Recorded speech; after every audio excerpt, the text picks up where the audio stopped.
आणि महाराष्ट्रामध्ये ठिबक सिंचन तंत्राचा मोठ्या प्रमाणात वापर होताना दिसतोय.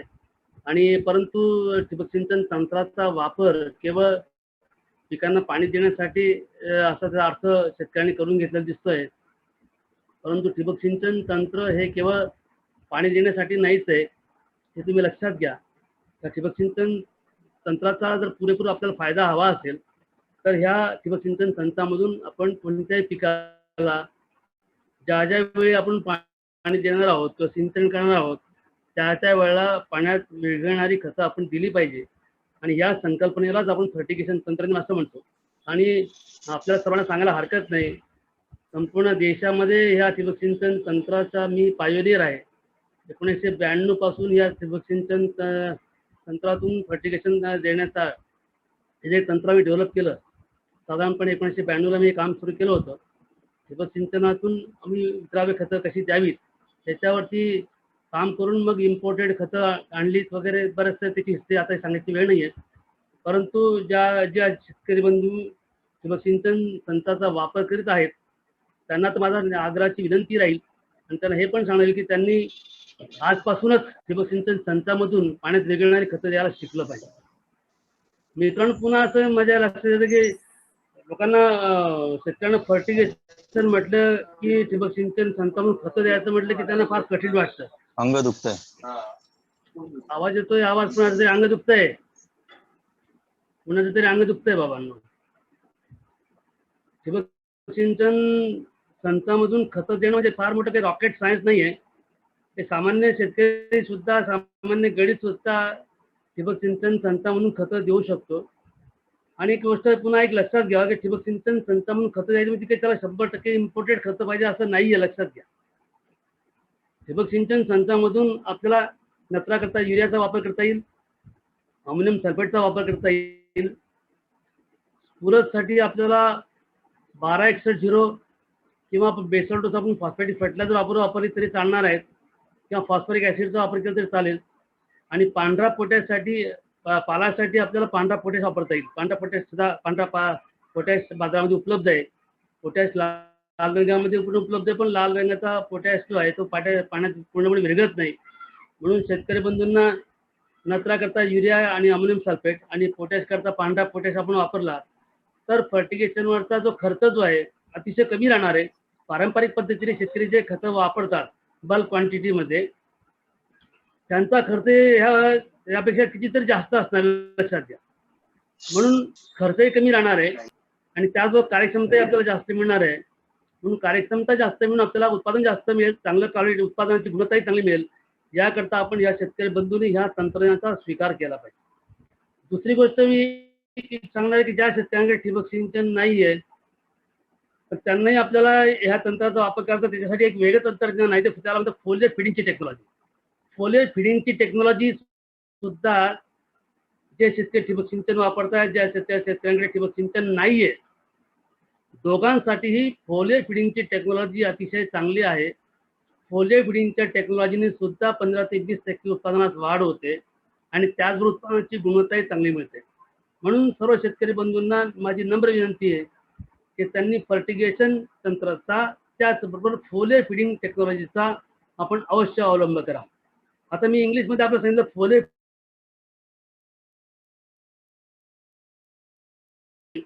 याचा अर्थ असा आहे की पिकांचं पानाद्वारे पोषण.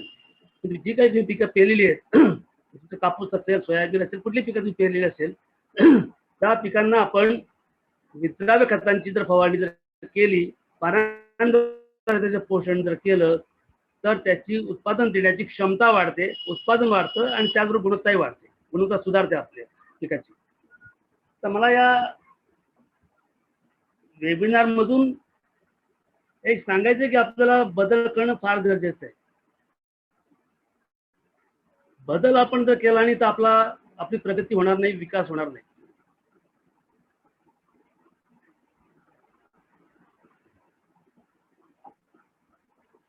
म्हणून बदल ही गरज झालेली आहे. इथे तुम्ही बघू शकता पारंपरिक पद्धतीने कांद्याची लागवड आपण बघू शकतो आणि मला जो बदल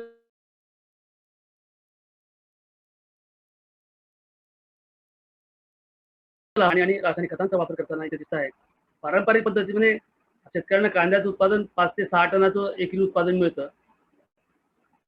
काही चांगले शेतकरी असेल तर त्यांना 8 ते 10 टनाचं मिळत असेल, परंतु सामान्य शेतकऱ्यांना उत्पादन हे जे ते 5 ते 6 टनाचंच आहे एकरी. मात्र ठिबक सिंचन तंत्रावर आणि फर्टिगेशन तंत्रावरती आणि गादी वाफेवर जर कांद्याची लागवड जर केली तर आपलं तसे बरेचसे शेतकरी 15 ते 20 टनापर्यंत कांद्याचं उत्पादन घेत आहेत. इथे आपण ऊसाची शेती बघू शकतो की मला हे असा एक बदल हवा आहे. मराठवाड्यात सुद्धा ऊसाची शेती बऱ्या प्रकारे होताना दिसते. तर पारंपरिक पद्धती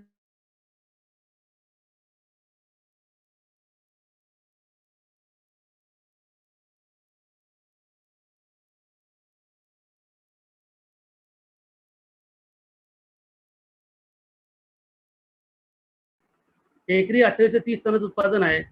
परंतु ठिबक सिंचन आणि फर्टिगेशन तंत्रावरती शेतकऱ्यांनी एकरी 169.7 मेट्रिक टन एकरी म्हणतोय मी, एकरी 169.7 मेट्रिक टनाचं उत्पादन घेतलेलं आहे. आणि बरेचसे शेतकरी असे की 100 टनापेक्षाही अधिक उत्पादन ठिबक सिंचन तंत्र आणि फर्टिगेशन तंत्रावरती घेत आहेत. म्हणून ही ठिबक सिंचन तंत्राचा वापर करणं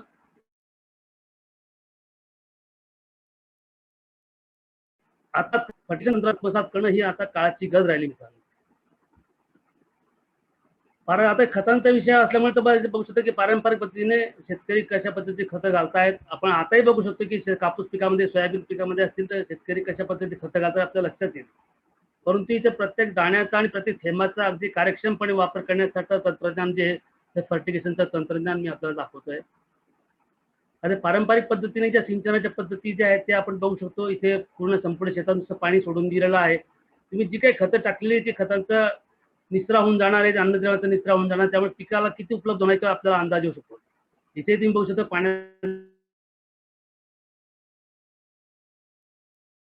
वापर किती. एकीकडे आपण मराठवाडा हा नेहमी पाण्याची टंचाई असणारा भाग आहे, तरी आपण अशा पद्धतीने सिंचन करणार असतो तर हे आपल्या डोळ्यामध्ये अंजन घालण्याचा प्रकार आहे. त्यामुळे आपण शेतकऱ्यांनी पाण्याचा अतिशय कार्यक्षमपणे वापर करण्याची जी पण गरज आहे. हेही आपण बघू शकतो. कांद्याची लागवड आपण पारंपरिक पद्धतीने कशी करताय ते आपण बघू शकतो. खोकला खांसी का सिरप देना है। एक साथ आपको खांसी हो गई क्या? एक साथ खांसी हो गई क्या आपको? या पारंपरिक पद्धतीने कांद्याची लागवड नाशिक भागामध्ये सपाट वाफे पद्धतीने करतात. किती वाफे पूर्ण पाण्याने भरलेले आणि तुम्ही जी काही अन्नद्रव्याची खतं दिली ती जमिनीमधून झिरपून जाताना दिसतं आपल्याला. इथे संत्रा लागवड बघू शकतो आपण पारंपरिक पद्धतीने. अशा पद्धतीने आपल्या मोसंबीच्या बागा सुद्धा आपल्या भागामध्ये असतील आणि संपूर्ण वाफे पूर्ण भरल्याशिवाय शेतकऱ्यांचं समाधान होत नाही. आणि असे संपूर्ण वाफे जर पाण्याने भरले वापस किया दीपाली मॅडम त्यांना अनम्यूट करा ना तुम्ही. डिस्टर्ब होतंय, कृपया बाकीच्या लोकांनी बोलू नये, आपले माईक म्यूट करून ठेवावेत. त्यांनी म्यूट करा ना, कारण आपल्याकडे वेळ कमी आहे. आधीच्या वक्त्यांनी आधी वेळ भरपूर घेतलेला आहे. वेळ संपूर्ण माझं काम आहे. संपूर्ण मोसमी बागायतदार शेतकरी सुद्धा ज्याच्या आता आंब्याची लागवड कापसासह रेकमेंड करतात लागवड करा. परंतु जी काही फळबागाची लागवड आपल्या भागामध्ये होणार आहे, मराठवाडा भागामध्ये आंबा असो की मोसंबी असो की संत्रा असो की कुठले आवळा असो, पेरू असो, तर त्यांचं अधिक विक्रमी उत्पादन घ्यायचं असेल तर चांगल्या गुणवत्तेचं उत्पादन घ्यायचं असेल तर आपल्याला पाण्याचं आणि रासायनिक खतांचं व्यवस्थापन नीटपणे समजून घेतलं पाहिजे. अन्यथा आपल्याला मिळू शकणार नाही. म्हणून जे शेतकरी अल्ट्रा हाय डेन्सिटी प्लांटिंगकडे जाणार आहेत, प्रामुख्याने आंब्याची लागवड असेल, पेरूची लागवड असेल, तर त्या शेतकऱ्यांनी अगदी काळजीपूर्वक हे काम केलं पाहिजे. आणि अशा पद्धतीने पारंपरिक पद्धतीची शेती करून आपल्याला चालणं. एक मुद्दा एक गोष्ट लक्षात घ्या, जे शेतकरी बंधू शेती करतायत त्यांच्यासाठी तर माझे चांगले राहणार आहे. मित्रांनो, एक लक्षात घ्या की ॲग्रिकल्चर इज अ सायन्स. शेतीला हे शास्त्र म्हणून समजा तुम्ही आधी. आणि दुसरं आहे की ॲग्रिकल्चर ॲज अ बिझनेस, की त्याला व्यवसाय म्हणून त्याला समजा. आणि व्यवसाय म्हटलं की त्याच्यामध्ये गुंतवणूक असणारच आहे. कुणीकडे तुम्हाला सांगत असेल की कमी खर्चामध्ये तुम्हाला अधिक उत्पादन आणून दाखवतो, हे ते शक्यच नाही मित्रांनो, लक्षात घ्या. व्यवसाय जर करायचा असेल ना आपल्याला तर त्याच्यामध्ये गुंतवणूक असणारच आहे. आणि गुंतवणूक केली म्हणजे आपल्याला निश्चितपणे आपलं उत्पादन वाढणार आहे. त्यामुळे treat agriculture as a science, and if you are treating as a profession or business, you have to invest it. त्याच्यामध्ये आपल्याला व्यवसायामध्ये गुंतवणूक करावीच लागणार आणि गुंतवणूक केलं तर आपल्याला विक्रमी उत्पादन मिळेल, लक्षात घ्या. मग आता पारंपरिक पद्धतीमध्ये आपल्याला लक्षात येईल की शेतकरी जे पारंपरिक पद्धतीने सिंचन करतात, पाणी देतात पिकांना आणि रासायनिक खतांचा वापर करतात, ते कुठे करतात नेमकं? पिकांना देतात की जमिनीला देतात? बऱ्याच वेळा असं बघायला मिळतं की पाणी सुद्धा शेतकरी आपल्या पिकांना न देता जमिनीला देत आहेत. तसं रासायनिक खतांचा वापर सुद्धा पिकांना न देता जमिनीला देत आहे आणि त्यामुळे दोन्ही घटकांची कार्यक्षमता ही अक्षरशः 35 ते 40% मिळते. जर पिकाच्या उत्पादनामध्ये अत्यंत महत्वाच्या असणाऱ्या घटकांची कार्यक्षमता जर 35 ते 40% मिळत असेल तर आपल्याला विक्रमी उत्पादन कसं मिळणार आहे मित्रांनो, लक्षात घ्या. म्हणून आपलं प्रिसिजन फार्मिंगकडे जाण्याची गरज आहे. म्हणून आपलं प्रत्येक घटकाची कार्यक्षमता आपल्याला 80 ते 90% कशी मिळेल या दृष्टीने आपण विचार केला पाहिजे. आणि या वेबिनार मधून आपला थॉट प्रोसेस नक्की सुरू होईल मला असं वाटतं.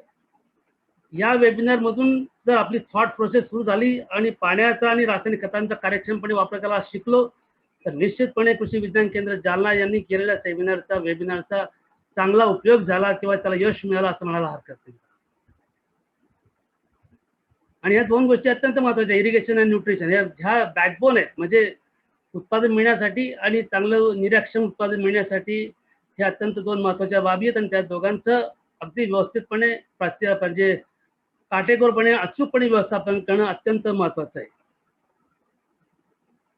एकीकडे आपण मी ज्या शेतकऱ्यांकडे मी आधीच म्हटलं की ज्या शेतकऱ्यांकडे ठिबक सिंचन पद्धती आहेत त्या शेतकऱ्यांना जे फर्टिगेशन तंत्रज्ञानाचा वापर करता येणार आहे. एक आपण सूक्ष्म सिंचन पद्धतीचा जर आपण दृष्टिक्षेप जर आपण टाकला, देशभरामध्ये सूक्ष्म सिंचन पद्धतीचा अवलंब साधारणतः 110 लाख हेक्टरवरती होतोय. त्यामध्ये ठिबक सिंचनचा वापर 46.27 लाख हेक्टर क्षेत्रावरती होत आहे आणि स्प्रिंकलर म्हणजे तुषार सिंचन पद्धतीचा अवलंब जवळपास 63.77 लाख हेक्टर क्षेत्रावरती होतोय.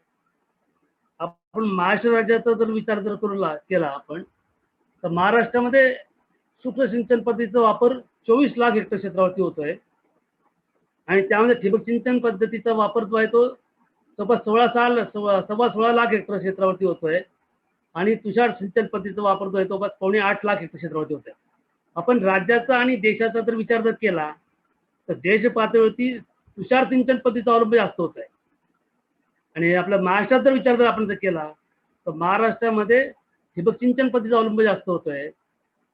प्रामुख्याने तुषार सिंचन पद्धतीचा अवलंब करताना मराठवाडा आणि विदर्भ भागामध्ये तुषार सिंचन पद्धतीचा अवलंब जास्त होताना दिसतोय. प्रामुख्याने त्याच्यामध्ये सोयाबीनचं पीक असेल किंवा इतर दुसरी पिकं असतील.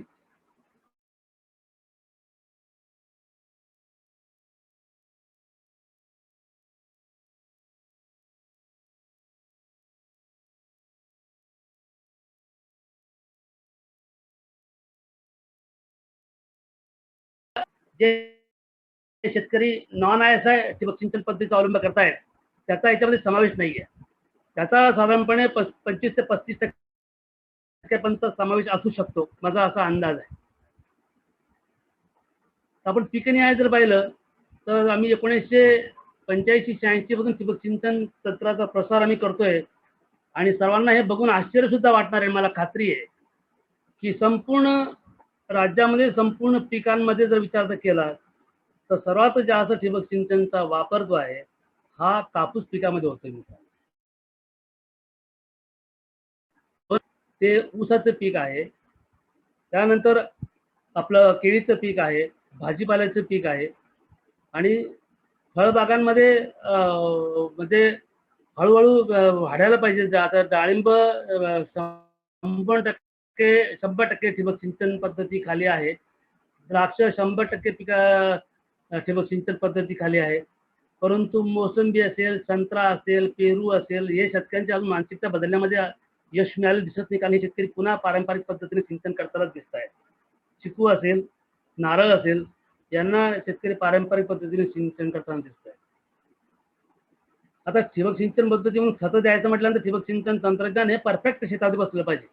त्याच्यामध्ये कुठली तडजोड असता कामा नये. पाण्याच्या गुणवत्तेनुसार पाण्याचा जो स्रोत आपला आहे त्याच्यानुसार आपण फिल्टरची निवड केली पाहिजे. इथे दाखवलेले सर्व फिल्टर बसवण्याची गरज नाहीये. ज्या शेतकऱ्यांकडे नुसती विहीर आहे आणि नुसतं पाण्यामध्ये पालापाचोळा येतोय, अशा वेळेला त्याने नुसतं स्क्रीन फिल्टर वापरला तरी चालणार आहे. साधा स्क्रीन फिल्टर वापरला तरी चालेल. तर ज्या शेतकऱ्यांकडे पाण्याचा स्रोत हे साठलेलं पाणी आहे, साचलेल्या पाण्यामध्ये पाण्यात सूर्यप्रकाश पडला म्हणतात त्यानंतर शेवाळ तयार होणारच आहे. जर पाण्यामध्ये शेवाळ येत असेल तर अशा वेळेला आपल्याला सँड फिल्टर वापरण्याची गरज आहे. हा सँड फिल्टर आहे.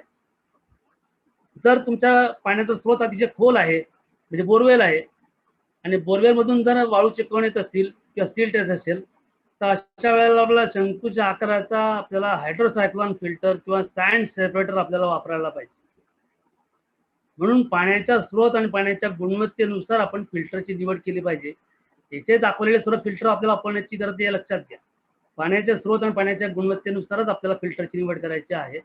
आणि याच्यामध्ये कुठलीही तडजोड असता कामा नये. ठिबक सिंचन तंत्रावरती गुंतवणूक ही मोठी आहे आणि या गुंतवणुकीचा मोठा फायदा मिळाला पाहिजे. अधिक संत आपल्याला दीर्घकाळ करायला राहायला पाहिजे. दीर्घकाळ म्हणजे माझा अर्थ सांगण्याचा अर्थ कमीत कमी 10 वर्ष तरी तो निरंतर व्यवस्थित चालला पाहिजे. या अनुषंगाने फिल्टरची निवड अत्यंत महत्त्वाची ठरते. म्हणून filter is called heart of the drip system. Filter हे ठिबक सिंचन तंत्राचं हृदय आहे, हे लक्षात घ्या. म्हणून तसं त्याच्यासाठी कोणतीही तडजोड करता कामा नये. त्याच्यानंतर मग पुढचा भाग येतो तुमच्या पाणी वाहून नेणारे पाईप जे आहेत, त्याला आपण PVC पाईप जे वापरलेले, त्याला मेन लाईन म्हणतो आपण. ही PVC मेन लाईन आहे आणि मेन लाईन नंतर ही सबमेन आहे. सबमेनच्या शेवटी फ्लशवाल आहे. आणि ठिबक सिंचन तंत्रज्ञान जे आहे हे प्रेशराइज इरिगेशन सिस्टीम आहे, म्हणून याला प्रेशर असणं फार गरजेचं आहे. म्हणून फिल्टर जवळ याला कमीत कमी 1.5 ते 2 किलो प्रेशर पाहिजे आणि सबमेनच्या शेवटी आपल्याला निदान 1 किलो प्रेशर मिळालं पाहिजे. आणि या ठिकाणी आपल्याला प्रेशर साधारणतः 0.8 ते 0.9 किलो प्रेशर आपल्याला मिळालं पाहिजे. म्हणजे आपल्याला प्रत्येक ड्रिपरमधनं सारखं पाणी पडताना दिसेल. आणि आजचा महत्त्वाचा विषय फर्टिगेशन असल्यामुळे ठिबक सिंचनामधून खतं देण्यासाठी इथे साधनं आपण बसवलीच पाहिजे.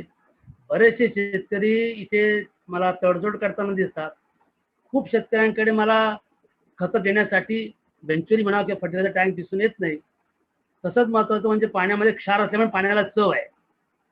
तुम्ही मिनरल वॉटर प्या की कुठलंही पाणी प्या, पाण्याला चव कशामुळे? पाण्यात असलेल्या क्षारमुळे. जसं आम्ही प्रयोगशाळेमध्ये प्रयोगासाठी जे पाणी वापरतो ते डिस्टिल वॉटर असतं, डिआयोनाइज वॉटर असतं. त्याच्यामध्ये कोणत्या प्रकारचे कॅटायन्स आणि ॲनायन नसतात. त्याच्यामध्ये कोणत्या प्रकारचे क्षार नसतं, त्यामुळे त्याला चव नसते. त्याचा pH 7 pH असतो. आपल्या पाण्याचा pH हा 7 कधी असूच शकत नाही. पाण्यामध्ये क्षार असल्यामुळे पाण्याचा pH जास्त असतो, 7पेक्षा जास्त असतो. आणि पाण्यामध्ये क्षार असल्यामुळे ठिबक सिंचन तंत्रामध्ये क्षार साचण्याची शक्यता असते. जेव्हा पाण्याचं बाष्पीभवन होतं, तर पाण्यामध्ये असलेले क्षार खाली थांबतात आणि ते आपल्या ड्रिपरमध्ये थांबले की आपला ड्रिपर बंद पडण्याची शक्यता असते. म्हणून पाण्यामध्ये ड्रिपरमध्ये जे क्षार साचलेले आहेत ते विरघळून बाहेर पडण्यासाठी आपल्याला ऍसिड ट्रीटमेंट करायची असते. ऍसिड ट्रीटमेंट साधारणतः आपण हायड्रोक्लोरिक ऍसिडची आपण करतो. परंतु जे शेतकरी ठिबक सिंचन पद्धतीतून खतं देत आहेत, आता विद्राव्य खतं जी ते फॉस्फरिक ऍसिड बेस आहेत. फॉस्फरिक ऍसिड बेस असल्यामुळे ही खतं ऍसिडिक pH असणारी खतं आहेत. आणि ही खतं आपण जर वारंवार किंवा नियमित वापरली तर ठिबक सिंचन तंत्रामध्ये वापरण्यात येणाऱ्या तंत्रामध्ये कुठेही क्षार साचणार नाही. तुमचे ड्रिपर सुद्धा स्वच्छ राहतील, ड्रिपरमध्ये क्षार साचणार नाही. त्यामुळे तुम्हाला ऍडिशनल ऍसिड ट्रीटमेंट करण्याची गरज भासणार नाही. परंतु ठिबक सिंचनातून विद्राव्य खतांचा वापर हा नेहमीच असला पाहिजे. आता ठिबक सिंचन तंत्राचे फायदे तर मला सांगायची गरज नाही, कारण ह्या तंत्राचा वापर 1985 पासून आपल्या देशामध्ये होतोय. म्हणजे आता विचार केला तर 15 आणि 21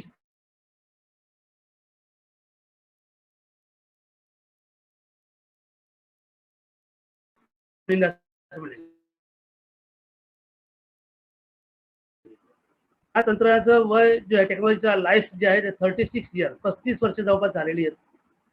ठिबक सिंचनमुळे तंत्रामुळे पाण्याचा वापर होतो, बचत होते, विजेची बचत होते, खतांची बचत होते, मजुरांची बचत होते. आता पाण्याची बचत किती होते? सर्व पिकांचा जर आपण विचार केला तर साधारणपणे आपण ॲव्हरेजली 50% पर्यंत बचत आपण करूया. विजेची बचत 33% विजेची बचत आहे.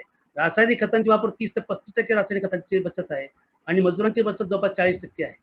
आणि त्याच आपलं उत्पादन वाढतं. आता बचतीचा भाग वेगळा आपण जर सोडला तर आपलं उत्पादन वाढतं हे महत्वाचं आहे ना. उत्पादन काही पिकांमध्ये 200 ते 300% पर्यंत वाढलेले आहेत. आणि त्यामुळे त्याची गुणवत्ताही आपल्याला चांगली मिळते, अतिशय चांगली गुणवत्ताही मिळते. कारण तुमचा जो ग्राहक जो आहे, बाजारात जो घेणारा जो ग्राहक जो आहे, तो त्याच्या नजरेने पहिले घेणार आहे, तो त्याच्या नजरेने पहिले खाणार आहे. तुमचे फळं असो की भाजीपाला असो की फुलं असो, तो पहिले त्याच्या नजरेने तो खाणार आहे, त्याच्या डोळ्याने खाणार आहे आणि त्याची चव तो घरी जाऊन घेणार आहे. म्हणून ते नजरेत चांगलं मिळण्यासाठी, चांगली त्याची गुणवत्ता चांगली मिळण्यासाठी फर्टिगेशन तंत्रज्ञान हे अतिशय चांगलं त्याला सोल्युशन असं म्हणायला हरकत नाही. एक स्टॅटिस्टिकल रिपोर्ट पण आहे, ते सोशो इकॉनॉमिक इम्पॅक्ट असेसमेंट आहे, ते दाखवतो तुम्हाला मी.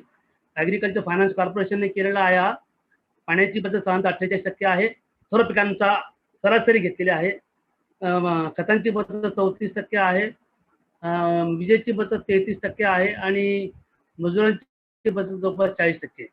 हा बचतीचा भाग जर धरला आपण कन्सिडर केला तर आपलं कॉस्ट ऑफ कल्टिव्हेशन किती कमी झालं हे विचार घ्या ना मित्रांनो. आपला उत्पादन खर्चही कमी झाला असं म्हणा हरकत नाही. एकीकडे उत्पादन खर्चही कमी झाला आहे, पाण्याचा वापर कमी झाला, खतांचा वापर कमी झाला, विजेची बचत झालेली आहे, विजेचा वापर कमी झाला, मजुरांचा वापर कमी झाला, बचत त्याच्यावर झालेली आहे, खर्च कमी झालेला आहे आणि उत्पादन वाढलेलं आपलं उत्पादन वाढलेलं आहे. त्याचबरोबर अतिशय चांगली गुणवत्ताही आपल्याला मिळाली, त्याचे भाव चांगले मिळाले, त्यामुळे नफ्याचं प्रमाण वाढलेलं आहे.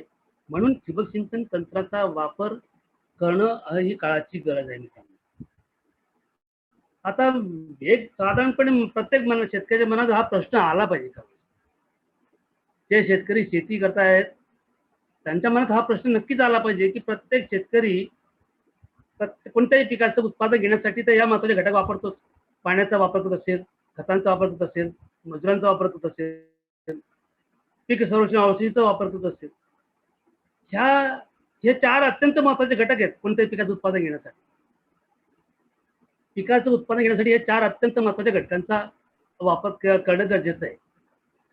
जर या 4 महत्त्वाच्या घटकांची कार्यक्षमता आपल्याला जर 35-40% मिळत असेल, याला मी इनपुट यूज एफिशियन्सी म्हणतोय.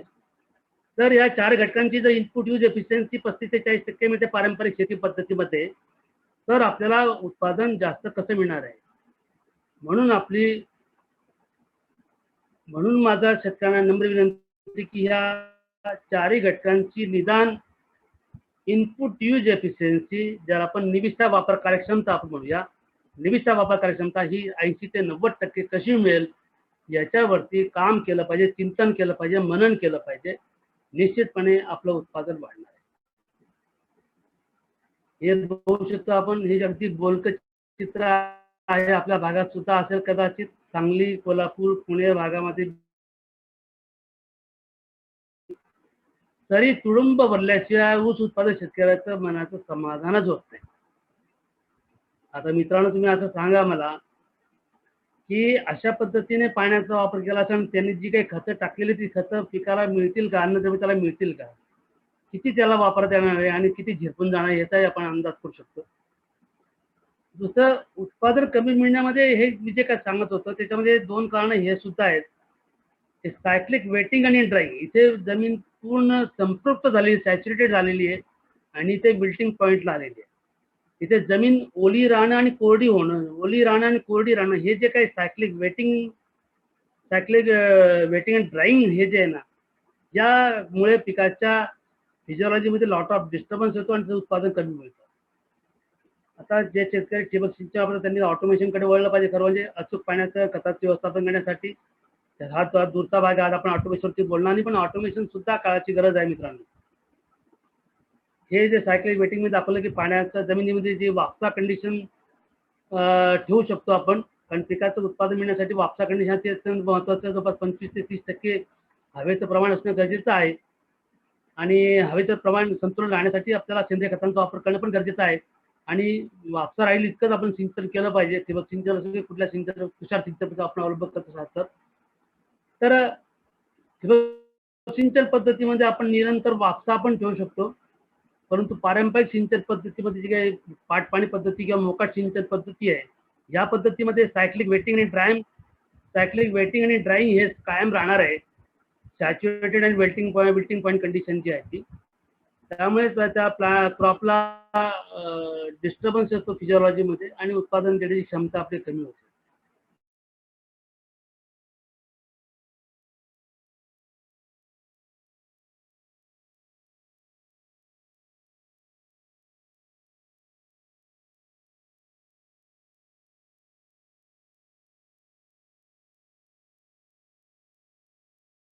वापरासाठी कोणी 1 रुपया पण 1 नया पैसा सुद्धा खर्च करत नाहीत.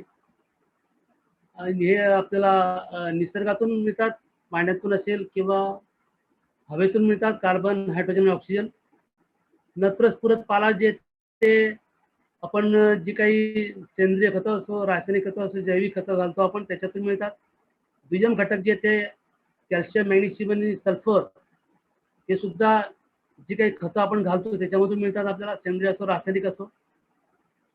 आता अलीकडे जैविक खतामध्ये सुद्धा सल्फर, सोल्युबल बॅक्टेरिया सुद्धा उपलब्ध झालेले आहेत.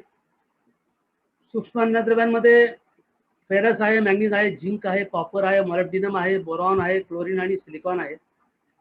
मित्रांनो, हे सूक्ष्म अन्नद्रव्य जरी आपल्याला अतिशय कमी लागत असले परंतु त्याचं कार्य ही मुख्य अन्नद्रव्य इतकंच महत्वाचं आहे. म्हणजे बोरॉन असो किंवा मॉलिब्डेनम असो किंवा सिलिकॉन असो, त्यांचं कार्य सुद्धा नत्रस्फुरत पाला जितकंच महत्वाचं लक्षात घ्या. त्यामुळे कोणत्याही सूक्ष्म अन्नद्रव्याकडे आपण दुर्लक्ष करून चालणार नाही. जेव्हा आपण बॅलन्स न्यूट्रिशन असं म्हणतोय तर बॅलन्स न्यूट्रिशन मध्ये आपल्याला या अन्नद्रव्यांचा समावेश आपल्याला करण्याची गरज आहे.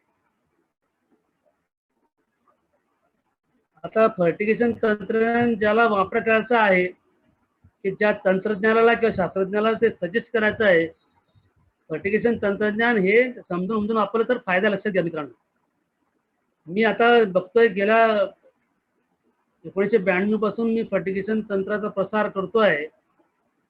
त्याच्यातच माझी PhD झालेली आहे.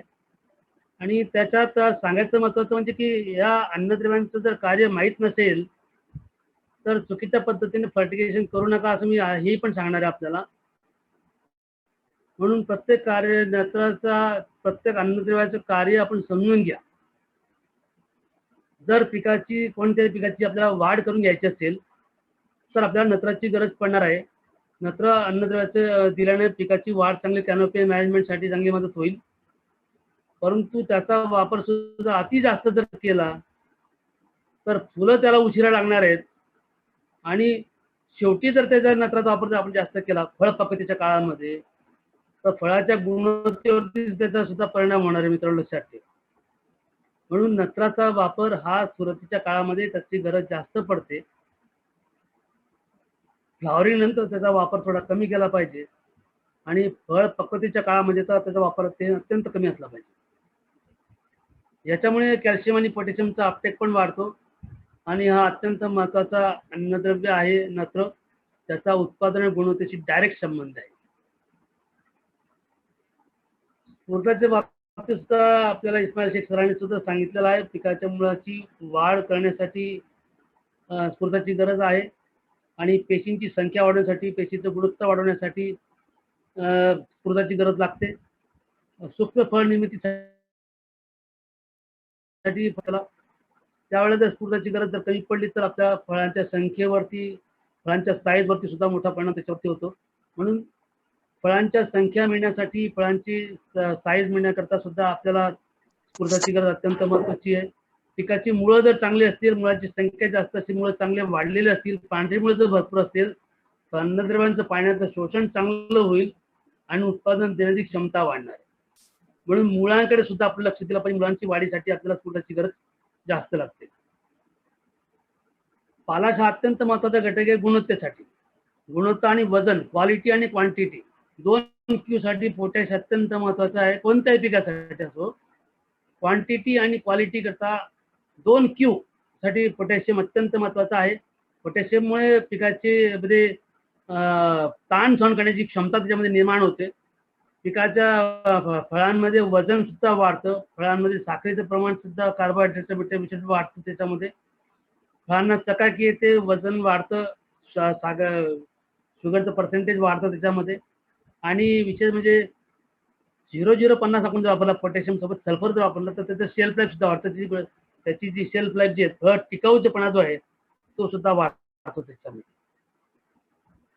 आता आपल्याकडे वेळ कमी आहे त्यामुळे बाकीच्या न्यूट्रिएंटच्या डेफिशियन्सी बद्दल किंवा रोल बद्दल मी जास्त सांगणार नाही. परंतु नत्र स्फुरद पालाबरोबर कॅल्शियम, मॅग्नेशियम, सल्फर सुद्धा अत्यंत महत्त्वाचे आहेत.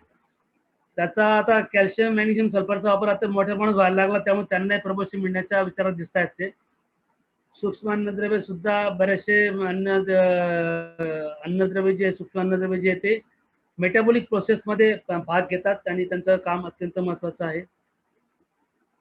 रासायनिक खतांचा वापर जर पाहिला तर जवळपास 600 लाख मेट्रिक टनाचा वापर आपल्या देशामध्ये होतो आणि 600 लाख मेट्रिक टन एवढा रासायनिक खतांचा वापर होतो आणि जवळपास त्याच्यावरती सबसिडी जी आहे आता ही जवळपास आता 85,000 कोटीपर्यंत झाली आता जवळपास.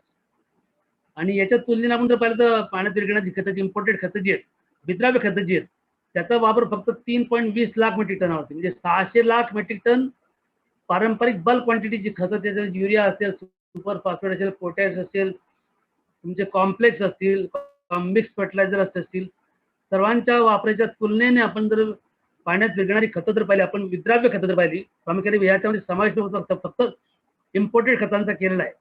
म्हणजे 1919 असतील 0.34 असेल 1340 असेल किंवा तुमचं 0050 असेल 13,045 असेल यांचा मी समावेश केला तर 3,20,000 मेट्रिक टनचं कन्झम्पशन आहे.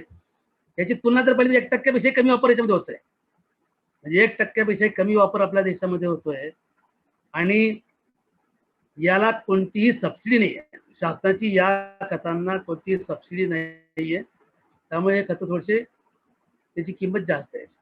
आता खतं वापरायच्या पद्धती आपण जर पाहिल्या तर बघूया आपण कोणकोणत्या आहेत. जे टॉप ड्रेसिंग बघू शकतो आपण फेकून द्यायची पद्धत आहे. त्याच्यानंतर आपण अशा पद्धतीने सिंचन केलं तर खताचा अन्नद्रव्याचा निचरा होऊन जातो. त्यानंतर हे पेरणीसोबत सुद्धा आपण खतं देऊ शकतो आपण सिट्रिलच्या माध्यमातून पेरणी बियाणं आणि खतं एकाच वेळा जातील. त्याच्यानंतर प्लेसमेंट आहे ज्या रासायनिक खतांचा फळबागांसाठी आपण रिंग करून खतं देतो. त्याच्यानंतर हे चित्र मनाला पटलं नाही मला हे शेतकरी ठिबक सिंचन तंत्राचा वापर करताना दिसतोय आपल्याला इथे तुम्ही बघू शकता ठिबक सिंचनची नळी परंतु शेतकऱ्यांनी खतं किती घातले बाकीला. त्यामुळे जे शेतकरी ठिबक सिंचन तंत्राचा वापर करीत आहेत त्यांनी अशा पद्धतीने खतं देणे कृपया टाळावं. सर्व खतं आपण ठिबक सिंचन पद्धतीमधून द्यावी. नंतर बरेच शेतकरी कापसाला खतं घालतात अशाच पद्धतीने शेतकरी युरियाचा वापर करताना मला दिसत आहेत. त्यामुळे शेतकऱ्यांनी आता तरी समजून घेतलं पाहिजे की खतं कशी दिली पाहिजे पिकांच्या मुळाजवळ दिली पाहिजे आणि खतं झाकून दिली पाहिजे. जमिनीतून मुळं कधी जमिनीच्या वर येऊन कधी घेताना मी कधी बघितलेलं नाही. म्हणून खतं पिकांच्या मुळांच्या कार्यक्षेत्रात दिली पाहिजे आणि खतं झाकून दिली पाहिजे आणि ज्या ठिकाणी पांढरी मुळं आहेत त्या भागातच आपण खतं गेली पाहिजे. हे तुम्ही बघू शकता. हे साधारणतः नॉर्मल आता कॉमन मला बघते आता थोडासा पाऊस झालेला आहे आणि शेतकरी खतं टाकताना दिसत आहेत आणि अशा पद्धतीने जर खतांचा वापर शेतकरी करत असतील तर त्यांचा खतांवरचा खर्च तर वाया जातोच आहे पिकांना काही उपयोग होत नाही आणि त्या जमिनीमध्ये पण क्षार साचणार आहे. आणि हवेतून नंतर त्याचा उडून जाणं जमिनीतून पाण्याचा अन्नद्रव्य त्याचा निचरा होऊन जाणं ते स्फुरद आणि पालाचं फिक्सेशन होणं त्याची कार्यक्षमता आपल्याला 35 ते 45% पर्यंत मिळतात. तर आपण बघितलं तर साधारणतः अन्नद्रव्याचा वाईज जर बघितलं आपण तर नत्राचा वापर जर पारंपरिक पद्धतीने जर केला आपण ठिबक सिंचन संच असताना आपण पारंपरिक पद्धती खतं वापरली तर 50 ते 60% आपण तर नत्राची कार्यक्षमता मिळते आपल्याला. ठिबक बंद जर दिली तर 90 ते 95% कार्यक्षमता मिळेल. स्फुरदाची कार्यक्षमता 30% पर्यंत जे शेख इस्माईल सरांनी आपल्याला 20% पण सांगितलं होतं. इथे आपल्याला ठिबक सिंचन पद्धतीमधून जर दिला आपण तर 50% पेक्षाही जास्त मिळणार आहे. त्याच्यात जर आपण PSBचा वापर जर केला आपण स्लरीमधनं PSBचा जर वापर करू शकलो तर आपण त्याची कार्यक्षमता 80% पर्यंत सुद्धा घेऊन जाऊ शकतो. पालकशुद्ध खतांची कार्यक्षमता जर पारंपरिक पद्धतीने वापरली आपण ठिबक सिंचन संच असताना तर 40 ते 50% मिळते. पण ठिबक बंद जर दिले आपण तर 80 ते 90% कार्यक्षमता मिळते. मी आधीच म्हटलं की जी काही खतं आपल्याला ठिबक बंद द्यायची आहे त्याच्यात अन्नद्रव्याचं प्रमाण किती हे माहीत असलं पाहिजे. आणि कृषी विद्यापीठाने जो शिफारस केलेली आहे डोस खताची मात्रा शिफारस केलेली आहे ती खताची मात्राची ठिबक सिंचन पद्धतीमधून देण्याकरता तो डोस आपल्याला कॅल्क्युलेट करायचा आहे. त्यासाठी आपल्याला अन्नद्रव्यांचं प्रमाण माहीत असणं गरजेचं आहे. जे काही बाजारात विद्राव्य खतं उपलब्ध आहेत 1919 असेल, 1261 असेल, 13,025 असेल, 05234 असेल, 0050 असेल, 1744 शून्य असतील, ही खतं जवळपास 100% पूर्ण पाण्यात विरघळणारी आहेत. 100% पाण्यात पूर्णपणे विरघळणारी आहेत. आणि त्यांचा पीएच सुद्धा ऍसिडिकच आहे. फक्त पोटॅशियम नायट्रेटचा जर पीएच जर सोडला तर बाकीची खतं ही आम्लधर्मीय आहे, ऍसिडिक आहे. त्यामुळे ही खतं पिकांना दिल्यामुळे जमिनीचा पीएच बी कमी व्हायला मदत होणार आहे आणि जमिनीचा पीएच कमी झाल्यामुळे अन्नद्रव्याची खेळण्याची क्षमता सुद्धा पिकांची वाढेल, मुळांची वाढेल आणि उत्पादनामध्ये वाढ सुद्धा होणार. हे बघा, आपण जर पारंपरिक खत दिली आपण तर अन्नद्रव्य मुळांजवळ कार्यक्षम मुळाजवळ जे अन्नद्रव्य कशी करतात बघू शकतो आपण.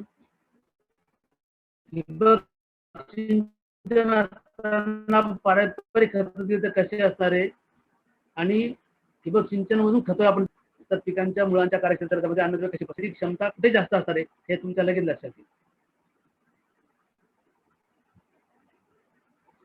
फर्टिगेशन तंत्रज्ञानामध्ये ठिबक सिंचनामधून विद्राव्य खतांचा वापर या विषयाचा आपण विचार केला तर त्याच्यात दोन शब्द याच्यामध्ये आहेत, फर्टिलायझर आणि इरिगेशन हे दोन शब्द आहेत. त्याच्यामुळे ही संज्ञा तयार झालेली आहे, फर्टिगेशन तंत्रज्ञान. त्या इंग्लिश या फर्टिगेशन तंत्रज्ञानाचा आपण जास्त भाऊ करू नका. याच्यात काही फार मोठं रॉकेट सायन्स नाहीये. अगदी सामान्य शेतकरी सुद्धा फर्टिगेशन शेतकरी पिकाला करू शकतो. आता याचं नवीन नाव जे आहे ते न्यूट्रिगेशन असं आहे. तर फर्टिगेशन हे नाव आता हळूहळू बाद व्हायला लागलेलं आहे. त्याचं नवीन नाव जे आहे ते न्यूट्रिगेशन आहे. न्यूट्रिएंट प्लस इरिगेशन असं त्याचा अर्थ आहे.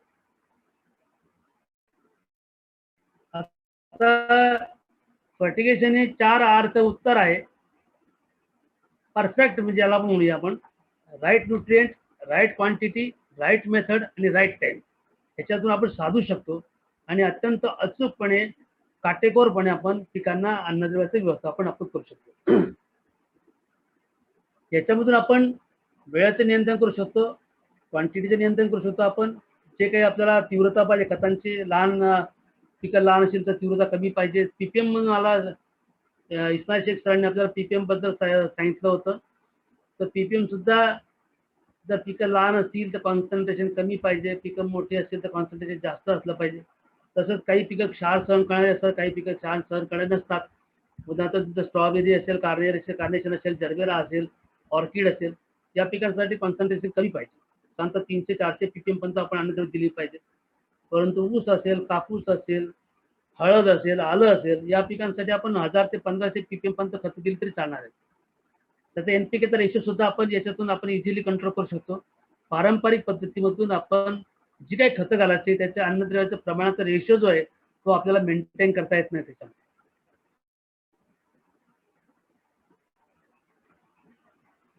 हे एक पारंपरिक पद्धतीची आणि फर्टिगेशनची तुलना मी आपल्याला दाखवतोय. साधारणतः आपण जर बघितलं तर खताची विद्राव्यता जर पाहिली आपण तर याच्यात 100% विरघळतात. फर्टिगेशन तंत्रज्ञान खत आपण जी देतोय ती त्याच्यात पूर्णपणे विरघळत नाही. आणि फर्टिगेशन मधून ठिबक बंद खत देत असल्यामुळे प्रत्येक ठिकाणी पाणी सारखंच पडतं, त्यामुळे खतं सुद्धा एक समान दिली जातात. पारंपरिक पद्धतीमधून तुम्ही जर 10 लेबर लावले असेल तर प्रत्येक लेबर प्रत्येक झाडाला सारखं खत देऊ शकत नाही. तसं क्वांटिटीचं पाहिजे अत्यंत अचूक आणि कमी क्वांटिटी असते. 1 किलो, 2 किलो, 3 किलो अशी क्वांटिटी असते रोजची किंवा 4 दिवसाआड असते. फर्टिगेशन हे नॉर्मली डेलीच केलं पाहिजे. ज्याला शक्य नाही त्यांनी निदान 1 दिवसाआड, निदान आठवड्यात 2दा तरी केलं पाहिजे. जे पारंपरिक खतं आपण देतो त्याच्यामध्ये आपल्याला अचूकपणे खतं देता येत नाही आणि क्वांटिटी जास्त असते. आणि ठिबक सिंचन पद्धतीमुळे खतं जेव्हा देतात ते पिकाच्या मुळांच्या कार्यक्षेत्रातच दिली जातात. जमीन वापसा अवस्थेमध्ये असते. इथे मात्र जमीन वापसा अवस्थेत राहिल्याची गॅरंटी नाही आहे. इथे साधारणपणे पिकाच्या मुळाच्या कार्यक्षेत्रात खतं दिली जात नाही, वरच्यावरच खतं आपण टाकताना दिसतो बऱ्याच ठिकाणी. पिकाच्या गरजेनुसार आपण खतं देतो फर्टिगेशन तंत्रज्ञानामध्ये. इथे आपण पिकाचा जर कालावधी 100-125 दिवसाचा असेल तर त्याला 2 वेळा किंवा 3 वेळा आपण खतं घालतो. म्हणजे त्याच्या गरजेनुसार आपण खतं आपण टाकत नाही. फ्रिक्वेन्सी जर पाहिली आपण तर विद्राव्य खतामध्ये आपण ठिबकने पाणी आपण रोज जर देतो रोज खतं देता येतील, म्हणजे फ्रिक्वेन्सी जास्त असणार आहे. इथे फ्रिक्वेन्सी अतिशय कमी आहे. 100-125 दिवसाचा कालावधी असेल तर खतं आपण 2 वेळा टाकू किंवा 3 वेळा टाकू. ते फ्रिक्वेन्सी अतिशय कमी असणार आहे. न्यूट्रिएंटची अवेलेबिलिटी जी काही खतं आपण ठिबकबंद देणार आहोत त्यांच्यामध्ये जी काही अन्नद्रव्ये ती लगेच उपलब्ध होणार आहेत. याच्यामध्ये तसं नाहीये, त्याला वेळ लागणार आहे. यांची कार्यक्षमता अतिशय जास्त आहे, यांची कार्यक्षमता अतिशय कमी आहे. पारंपरिक खतांची किंमत याच्यामध्ये जास्त आहे. वितळ्या खतं जी वापरणार आहोत ती इम्पोर्टेड आहे, त्याची किंमत जास्त आहे. पारंपरिक खतं आहेत यांना सबसिडी आहे म्हणून याच्या खतांची किंमत कमी आहे. वितळ्या खतांच्या मध्ये सबसिडी नाही आहे, याची किंमत जास्त असणार आहे. खतांची बचत जर विचार केला तर 30 ते 40% बचत होते. पारंपरिक पद्धतीने खतांची बचत करणं शक्य नाहीये. आता खतं देण्यासाठी ड्रिप इरिगेशन म्हणून खतं द्यायची म्हटलं तर त्याला वेंचुरी किंवा फर्टिलायझर टँक लागणार आहे, त्यामुळे साधनं लागतील त्याला. पारंपरिक पद्धतीने खतं जे देणार आहेत त्यांना निदान मजुरांद्वारे खतं द्यावं लागतील किंवा जे पेरणीसाठी आपण सीड ड्रिल वापरतो त्याच्यातून खतं द्यावं लागतील. मजूर मात्र याच्यामध्ये एक मजूर सुद्धा फर्टिगेशन 50 एकर 100 एकरवरती खतं देऊ शकतो. ड्रीप बंद जर खतं द्यायचे असेल तर एकटा गडी सुद्धा 50 एकर 100 एकरवरती खतं देऊ शकतो. इथे मात्र पारंपरिक खतं देण्यासाठी आपल्याला मजुरांची संख्या जास्त लागते. ठिबक बंद जेव्हा आपण खतं देतो त्याची क्वांटिटी अतिशय कमी असते, 1 किलो 2 किलो 3 किलो असते, त्यामुळे जमिनीमध्ये क्षार साचून राहत नाही. इथे मात्र आपण गोण्या खतं टाकतो. किंबहुना मी सांगेल की या हंगामात टाकलेली खताचे ढेकळं सुद्धा पुढच्या हंगामात जेव्हा आपण नागरिक करतो त्यावेळेला आपल्या जमिनीतून बाहेर पडताना दिसतात आपल्याला. त्यामुळे जमिनीमध्ये क्षार साचताना दिसतात. इथे जमिनीमध्ये क्षार साचत नाही, इथे जमिनीत क्षार साचण्याची क्रिया वाढताना दिसते. फर्टिगेशन ठिबकमधून खतं दिली तर आपल्या उत्पादनात वाढ होणार आहे, आपल्याला गुणवत्ता चांगली मिळणार आहे.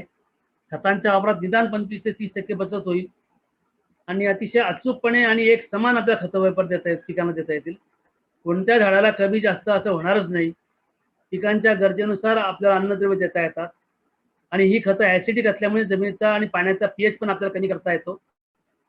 आणि या खतांमध्ये फॉस्फरिक ऍसिड असल्यामुळे पाण्यामध्ये असणारे क्षार कमी होतात आणि ड्रिपरमध्ये क्षार साचत नाही. तुमची ड्रिप सिस्टीम क्लीन राहते आणि संच दीर्घकाळ टिकून राहतो. संच तुमचा जास्त दिवस टिकतो. याच्यामध्ये कोणत्या प्रकारचे अन्नद्रव्य लिचिंग किंवा फिक्सेशन किंवा व्होल्टेशनद्वारे वाया जात नाही. जसं पारंपरिक पद्धतीच्या खतामध्ये होतं तसं याच्यामध्ये अन्नद्रव्य वाया जात नाहीत आणि पिकांच्या गरजेनुसार किती तीव्रतेची खतं पाहिजे ती आपल्याला ठरवता येतात आणि देता येतात. फर्टिगेशन ठिबकमधून खतं सोडल्यामुळे पाण्याची आणि खतांची दोघांची कार्यक्षमता वाढते. वेळेमध्ये मजुरांची बचत होते, विजेची बचत होते आणि वेळेची बचत होते. आणि सर्वात महत्त्वाचं म्हणजे ज्या हलक्या जमीन सुद्धा आपल्याला विक्रमी उत्पादन सुद्धा घेता येऊ शकतं मित्रांनो फर्टिगेशन तंत्रज्ञानाद्वारे. आता फर्टिगेशन हे जर आपल्याला त्याची कार्यक्षमता आपल्याला चांगली मिळवायची असेल, फर्टिगेशनचे रिझल्ट आपल्याला चांगले जर पाहिजे असेल तर सिस्टीम जी आहे ती ड्रिप सिस्टीम आधी सर्वे करून घेतला पाहिजे, डिझाईन केलं पाहिजे आणि डिझाईन केल्याप्रमाणे शेतामध्ये त्याची उभारणी केली पाहिजे. पिकाला पाण्याची गरज किती आहे त्यानुसार संच चालवला पाहिजे.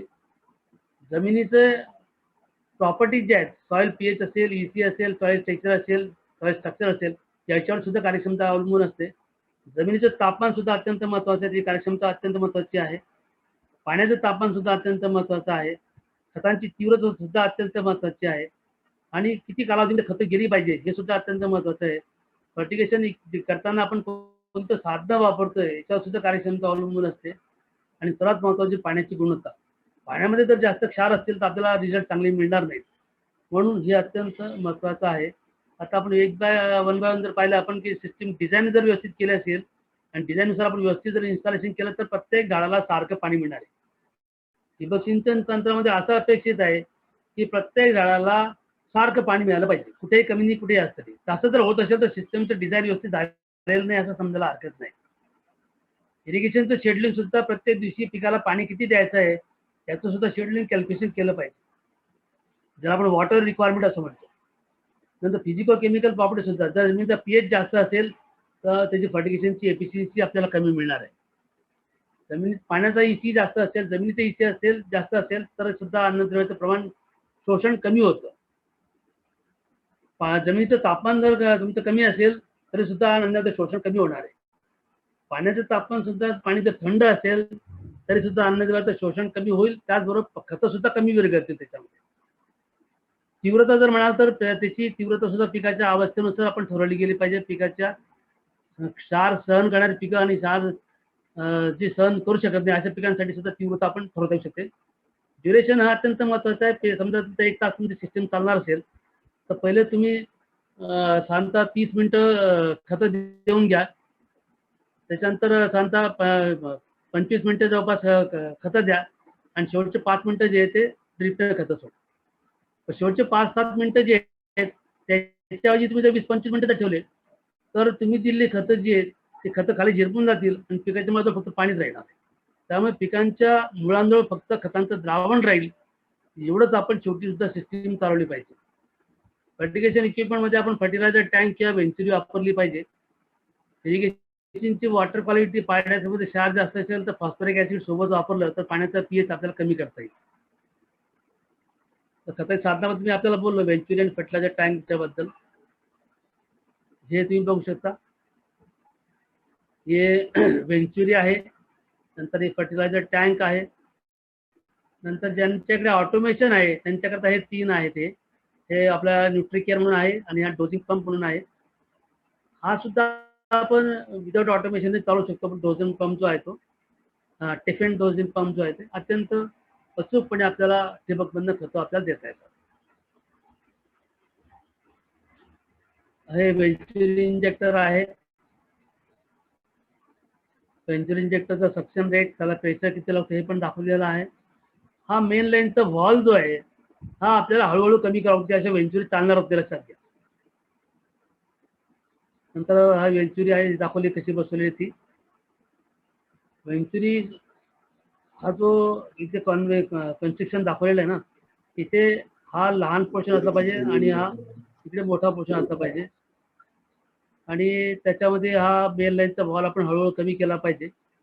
तर हा व्हॉल्वमधून सक्शन ते चालू होणार आहे. तसं फर्टिलायझर टँकमध्ये सुद्धा इनलेट आणि आउटलेट आहे आणि त्याच्यात तर ह्या इकडनं पाणी आत येणार आहे आणि इकडनं खतं आणि पाणी जे आहे ते आउट होणार आहे.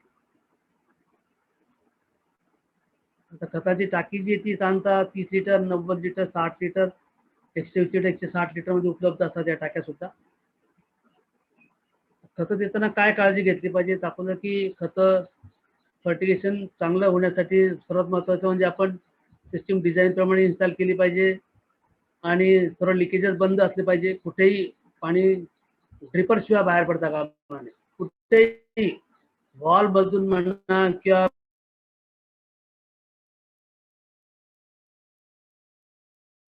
पाणी बाहेर पडता कामा नये. फक्त ड्रिपर मधनं पाणी बाहेर पडतं. जमीन आणि ठिबकमधनं आपण पाणी जे जमीन वापसा एवढं पाणी दिलं गेलं पाहिजे. जे काही साधनं आपण वापरणार फर्टिलायझर टँक किंवा वेंचुरी वापरणार आहोत ते प्रेशर किती डेव्हलप करतोय आपण, त्याचं सक्शन रेट किती आहे त्याच्यानुसार आपण ठरवलं पाहिजे. आणि जो काही खत आपल्याला द्यायचा आहे त्याचा डोस कॅल्क्युलेट केला पाहिजे व्यवस्थित. कृषी विद्यापीठाची शिफारस आपण वापरत असाल तर त्याचा पण डोस आपण कॅल्क्युलेट केला पाहिजे आणि तो डोस आपण इंजेक्ट केला पाहिजे. खतांची तीव्र सुद्धा पिकाच्या अवस्थेनुसार आपण ठरवली पाहिजे. जर जमिनी चढ उतारायचे असतील तर पीसी ड्रिपर वापरा, दाब सहन करणारे ड्रिपर आपण वापरा. आणि मला आधी सांगितलं की फर्टिगेशन हे मधल्या काळात वापरा आणि शेवटी खतं सोडल्यानंतर पाणी जे आहे अत्यंत कमी काळ थोडंसं द्या. 5-7 मिनिटं खतं चालवा, ठिबक चालवा, जेणेकरून तुमच्या पाईपलाईनच्या नेटवर्कमध्ये जी काही खताचं द्रावण राहिलेलं आहे ते पिकाच्या मुळापर्यंत पोहोचेल. आता खतांचे डोस तुम्ही 2 पद्धती ठरवू शकता. मातीचं परीक्षण केलेलं असेल तर त्याच्यानुसार करा, कृषी विद्यापीठाची शिफारस वापरलेली असेल त्याचा वापर करा, किंवा टार्गेट यील्ड किती आहे. समजा 1 टन उत्पादन घेण्यासाठी किती अन्न जमिनीतून घेतले जातात, नत्र स्फुरद पाला, त्याच्यानुसार आपण खताची मात्रा आपण ठरवू शकतो. अशा पद्धतीने आपण चांगल्या खताचे डोस ठरवून आपण उत्पादन जास्त घेऊ शकतो. शेतामध्ये जाऊन त्याचा पीएच किती, EC किती आपण चेक केला पाहिजे. म्हणजे खतं व्यवस्थितपणे दिली जात आहेत की नाही याचा आपण समजू शकतो. एक्स्ट्रॅक्टरचा वापर ब्राझील, ऑस्ट्रेलिया, स्पेनमध्ये नॉर्मली शेतकरी करतात. इथे पोरस कप बसवलेला आहे. जेव्हा खतांचं फर्टिगेशन केल्यानंतर पिकाच्या मुळाच्या कार्यक्षेत्रामध्ये हा कप जमिनीमध्ये इन्सर्ट करतात आणि सिरींजमधून ते सॉइल सोल्युशन सक्शन करतात आणि या सिरींजमध्ये जे काही अन्नद्रव्याचं द्रावण तिथे येईल पिकाच्या मुळाच्या कार्यक्षेत्रातलं ते अनालिसिस करतात त्याचं नत्र पुरत पालाश त्याचे मायक्रोन्युट्रिएंट जे काही त्याच्यावर असं ठरवतात की किती अन्नद्रव्य दिली तर किती अन्नद्रव्य किती शिल्लक आहे. अशा प्रकारच्या वेगवेगळ्या स्ट्रिप्स पण बाजारामध्ये निघतात, अनालिसिस किट्स आहेत या, त्याचा आपण वापर करू शकतो. अतिशय परफेक्ट आपल्याला फर्टिगेशन पाहिजे असेल त्या अनालिसिस किटचा आपण वापर केला पाहिजे.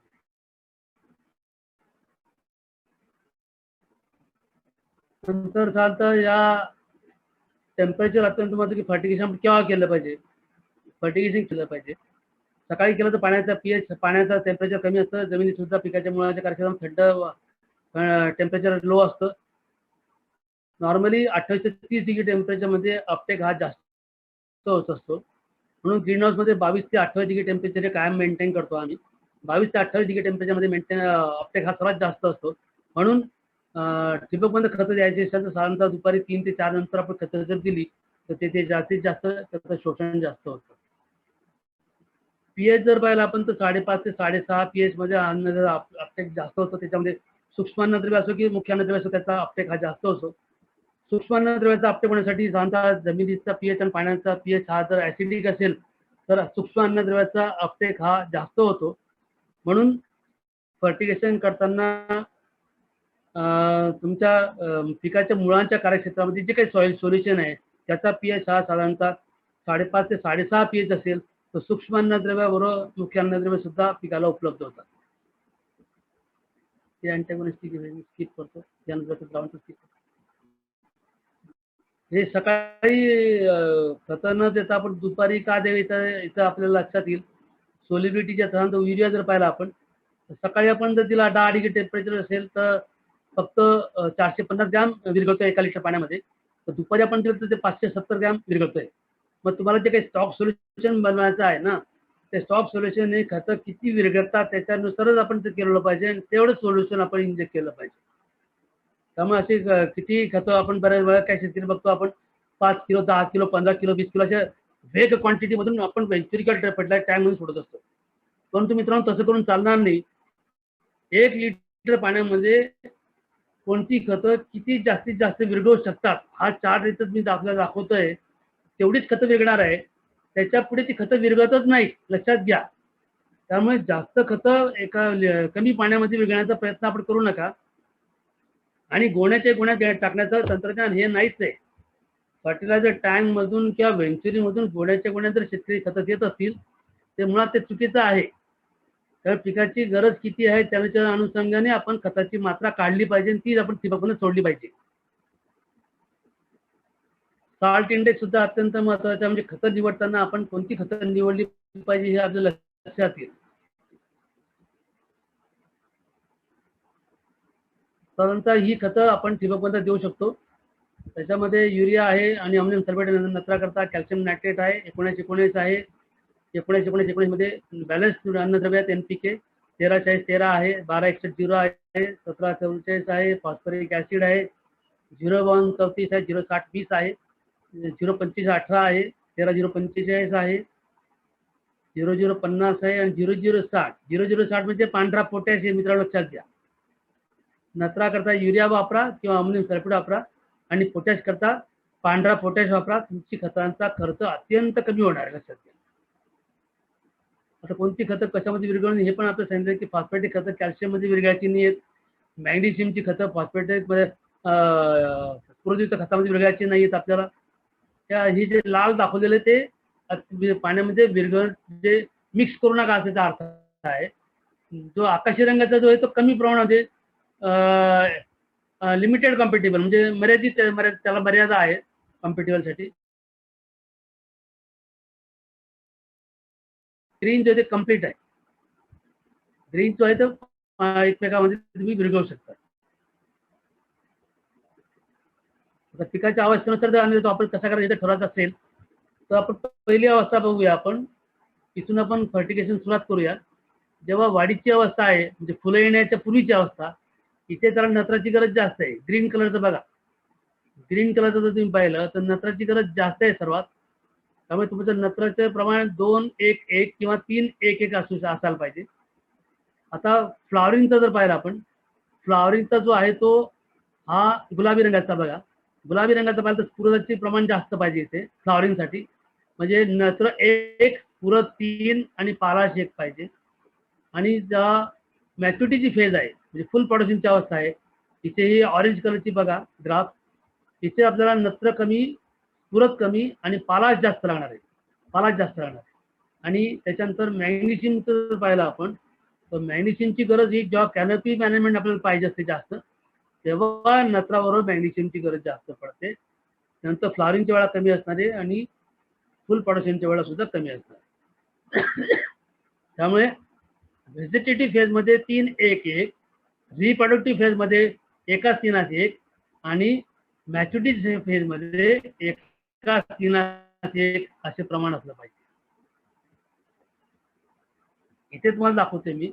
व्हेजिटेटिव्ह फेजमध्ये कॅनोपी मॅनेजमेंटसाठी आपल्याला 2-1-1 किंवा 3-1-1 पाहिजे. रिप्रोडक्टिव्ह फेजमध्ये फ्लॉवरिंग, फ्रूट सेटिंग आणि फ्रूट डेव्हलपमेंटच्या स्टेजमध्ये एकाच 3-1 किंवा एकाच 2-1 पाहिजे. आणि मॅच्युरिटीसाठी म्हणजे फॉर शुगर डेव्हलपमेंटसाठी, कलरसाठी, ग्लेझिंगसाठी, शायनिंगसाठी आणि फळांना वजन मिळण्यासाठी 1 नत्र 0 स्फुरद 3.5 पोटॅश आपण वापरला पाहिजे. फोलियर फिडिंगमध्ये सुरुवातीच्या फुलं येण्यापूर्वीची जी कालावधी जो कॅनोपी मॅनेजमेंटसाठी आपल्याला 3 ते 4 ग्रॅम प्लस बायोझाईम 1 लिटर 1 मिली प्रति लिटर पाण्यात आपण फवारणी जर केली तर झाडाची वाढ अत्यंत आपल्याला चांगली मिळते. कापूस असो, सोयाबीन असो, त्यासाठी वापरलं पाहिजे. फेजमध्ये म्हणजे फुलं येण्याच्या अवस्थेनंतर फ्रूट सेटिंग झालं किंवा फळ शेंगा लागल्या, जे पॉड सेटिंग झालं त्यावेळेला 0.34 4 ते 5 ग्रॅम आपण वापरलं, त्यासाठी 1 ग्रॅम प्रति लिटर पाणी वापरलं तर त्याच्या दाणे बनण्याची क्रिया अति चांगली होते. दाणे मोठे होतात चांगले. आणि मॅच्युरिटीचे फेज म्हणजे फळ पक्वतीच्या अवस्थेत किंवा शेंगामध्ये दाणे परिपक्व होत आहेत, अशा वेळेला आपण सोयाबीनमध्ये किंवा कापसामध्ये बोन डेव्हलपमेंटच्या वेळेला आपण जर वापरलं तर 13-0-25 आपण 5 ते 6 ग्रॅम प्रति लिटर पाण्यात जर वापरलं तर दाण्यांना वजन पण चांगलं येतं, दाण्यांना चकाकी चांगली येते, कापसाच्या गुणवत्ता चांगली मिळते, कापसाच्या बोंडांना वजन चांगलं मिळतं. कापसाच्या बोंड डेव्हलपमेंटच्या स्टेजमध्ये 0.34 फवारणी जर केलं तर बोंडाचा आकारमान मोठा होतो, बोंड मोठी होतात चांगली. जिलेटेड मॅक्रोन्यूट्रिएंट वापरल्याने बोंडाचं वजन पण चांगलं मिळतं आपल्याला.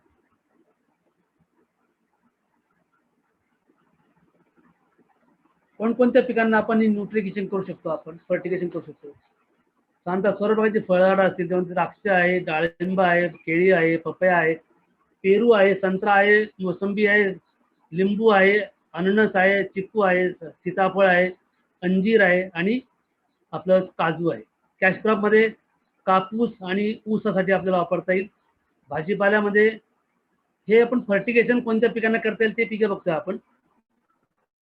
भाजीपाला सर्व प्रकारचे भाजीपाला जे ठिबक सिंचन पद्धतीवरती घेतात शेतकरी, मग टोमॅटो असेल, मिरची असेल, ढोबळी मिरची असेल, टरबूज असेल, खरबूज असेल, काकडी असेल, बटाटा असेल, कांदा असेल, कारले असेल किंवा भोपळा असेल, अद्रक असेल, हळद असेल, यांनाही वापरता येईल.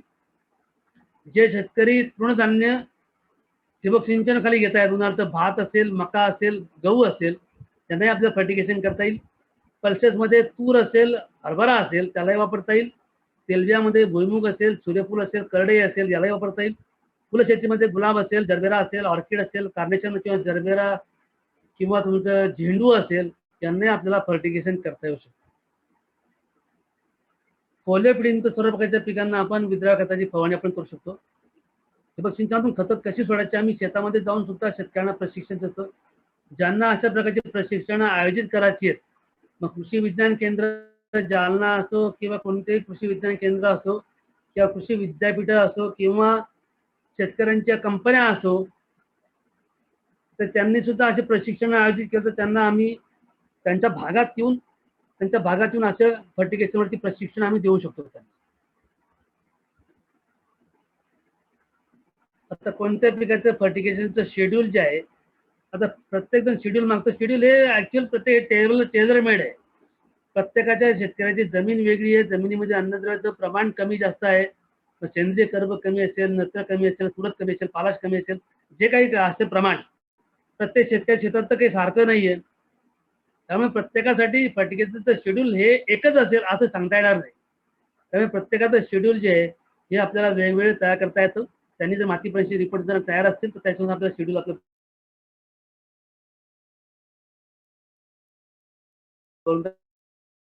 करतात. जेव्हा आपल्याला शेवटची वेचणी संपायची, त्याचा कापूसाची वेचणी पुढे आपल्याला करायची नाहीये, तर समजा 3 आठवडे आपल्याला पाणी आणि खतं बंद केली पाहिजे.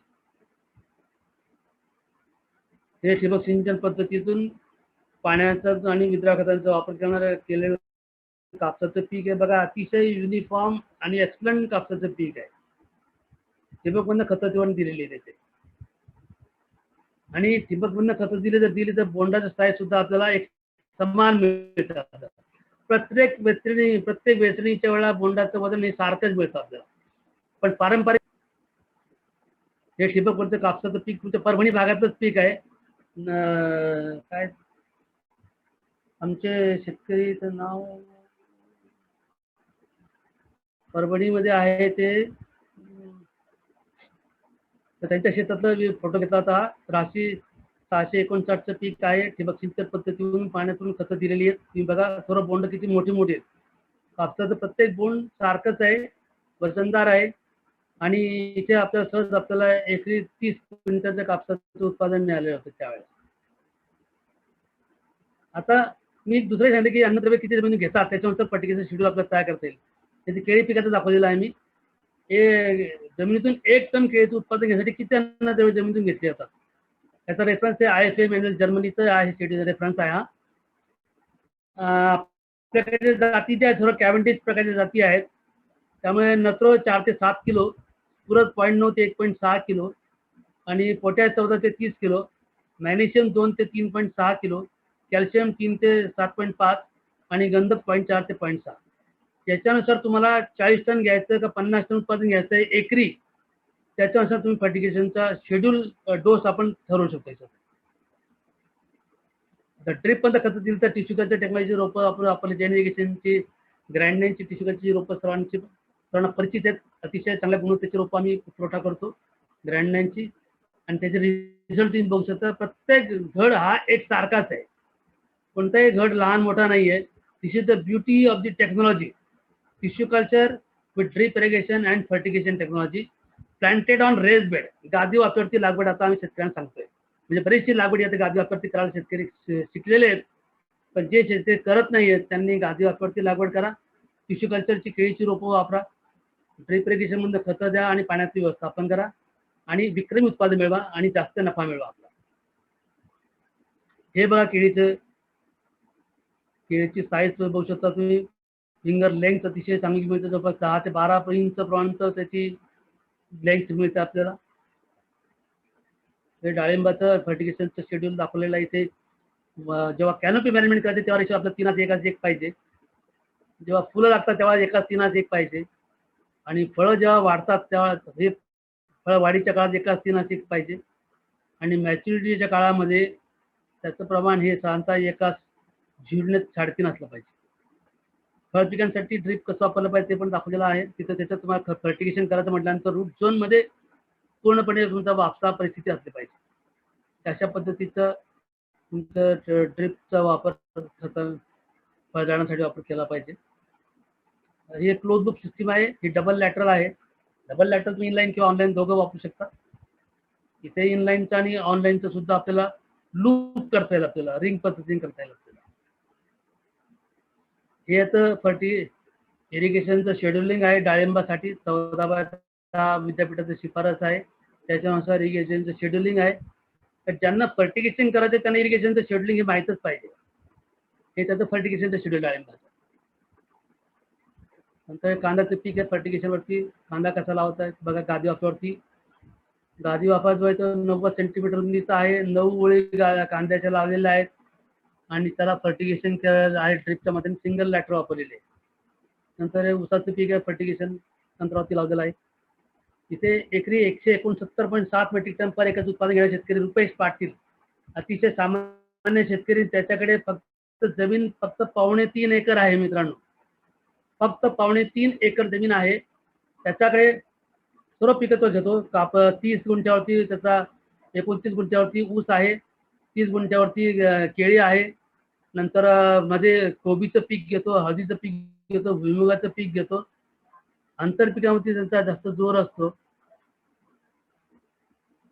हे संजीव दादा माने गेल्या 20 वर्षापासून ठिबक सिंचन तंत्रात जैन ठिबक सिंचन तंत्राचा वापर करतात, तर फर्टिगेशन करतायत आणि सातत्याने 20 वर्षापासून 100 टन उत्पन्न घेणारा शेतकरी हा भारतातला एकमेव शेतकरी आहे मित्रांनो सध्या, ज्याला आपण शाश्वत शेतीबद्दल जर कोणी बोलत असेल तर शाश्वत शेती उसाची यांच्याकडनं शिकलं पाहिजे.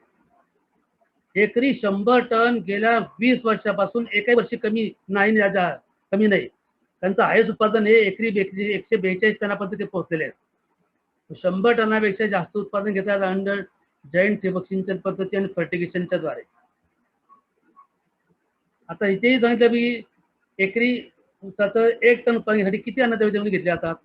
नत्र 1.7 1.8, स्फुरद 0.6 ते 0.75 0.75 आणि पोटॅश 1.9 ते 2.5 किलो हे 1 टनाचं साठी उत्पादन घेण्यासाठी लागतात.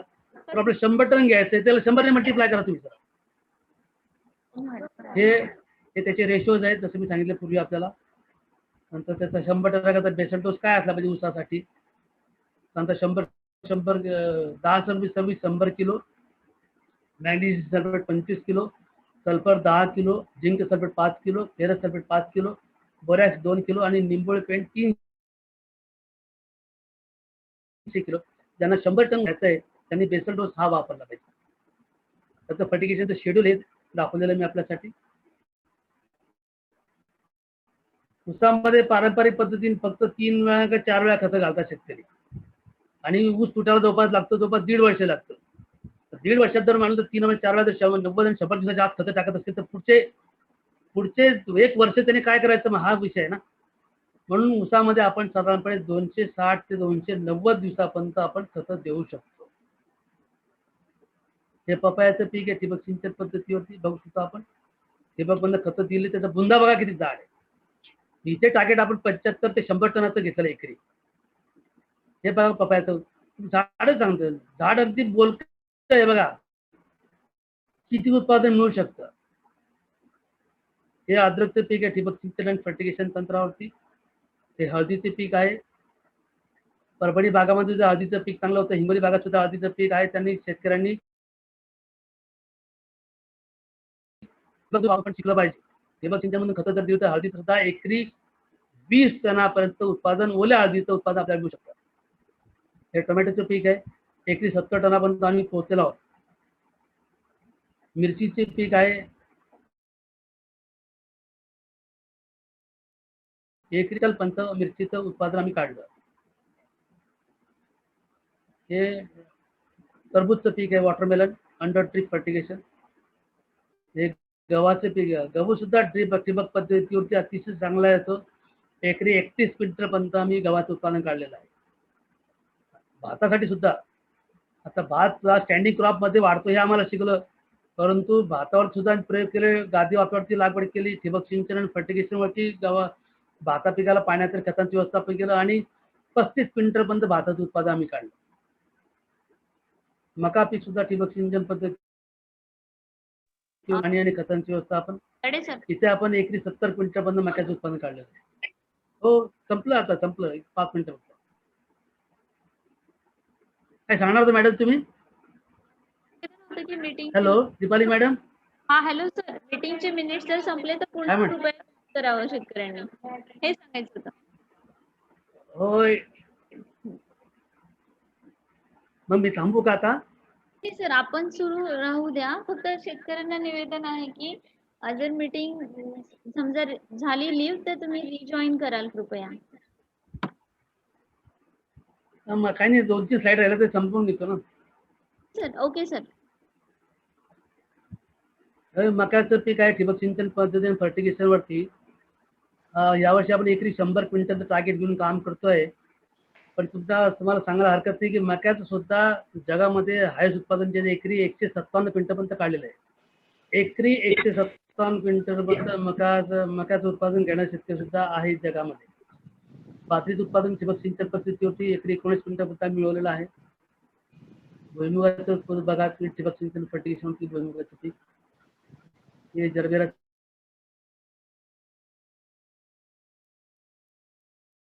पीक फर्टिगेशन वरती. हे झेंडूचं पीक आहे ठिबक फर्टिगेशन वरती. हे असंख्य शेतकरी की ज्यांनी ठिबक मधून खतं दिली, त्यांनी विक्रमी उत्पादन काढले, सर्व पिकांचे शेतकरी ते आहेत. आणि हे चॅलेंजेस ऍग्रिकल्चर मध्ये पाण्याची तीव्र पाण्याची टंचाई, विजेची टंचाई, खतांची टंचाई आणि पाण्याची टंचाई, आणि या चारही टंचाईवरती रामबाण उपाय जो आहे तो म्हणजे ड्रिप फर्टिगेशन आहे. मग ठिबकमधून खत देणं हे अत्यंत गरजेचंच आहे. म्हणून मोर क्रॉप पर ड्रॉप आणि पर न्यूट्रिएंट असं म्हणायला जातं. More crop per drop and nutrient. माझा फोन नंबर आहे हा. ज्याला अडचण असेल, शंका असेल, प्रश्न असेल, कुणालाही काही डाऊट असेल त्याने मला विचारू शकता. माझा नंबर आहे 9422774981 9422774981. ज्याला मेल करायचा असेल, WhatsApp जडे करायचा साहेब असेल, जडे साहेब वंडरफुल प्रेझेंटेशन. धन्यवाद एकदम. जर तुम्हाला ही जर स्लाइड पीपीटी जर यांच्याशी शेअर करता आली, मला माहित नाही करता येईल की नाही, तर ह्या कृषी विज्ञान केंद्राशी, तर ते सगळ्यांना जर त्यांनी जेवढे पार्टिसिपंट्स आणि अदर दॅन पार्टिसिपंट्स त्यांना त्याचा बेनिफिट होईल असं मला वाटतं. धन्यवाद. Thank you for presentation. Yes sir, yes, नक्की करता येईल. कोणाचे काही प्रश्न असतील तर कृपया तुम्ही चॅटबॉक्स मध्ये टाका किंवा email करा. सर मला वाटते प्रश्न चॅटबॉक्स मध्ये नाही आलेले आहेत. तुमचा नंबर पण आपण शेअर केलेला आहे. मॅडम प्रश्न विचारू शकतो का? आपले शेतकरी हुशार आहेत. हा सर, नमस्कार सर. नमस्कार. हा, खूप छान प्रेझेंटेशन झालं सर. आपलं स्लाइड्स पण खूप छान होत्या. माझे एक दोन प्रश्न होते सर आपल्याला. आम्ही पाहिलेले राहुरी कृषी विद्यापीठाची वगैरे डायरी पाहिलेली आहे, त्यांचं जळगाव संशोधन केंद्र आहे. 100% फर्टिगेशन करून आपण पारंपरिक खताला आळा देऊ शकतो का किंवा बंद करू शकतो का? हे कितपत सक्सेसफुल होईल ते सांगतो. 100% मला खात्री आहे सर. मी या तंत्रज्ञानाचा फादरच आहे. फर्टिगेशन ठिबक सिंचनातून विद्राव्य खत देण्याचे जे तंत्रज्ञान जे आहे, त्या तंत्रज्ञानाचा मी पायोनियर आहे. आणि पण त्यांच्याकडे ठिबक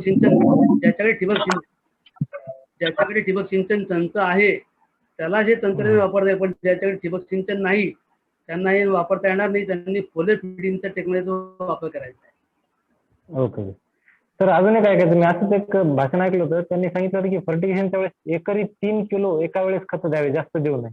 आपण काय सांगा?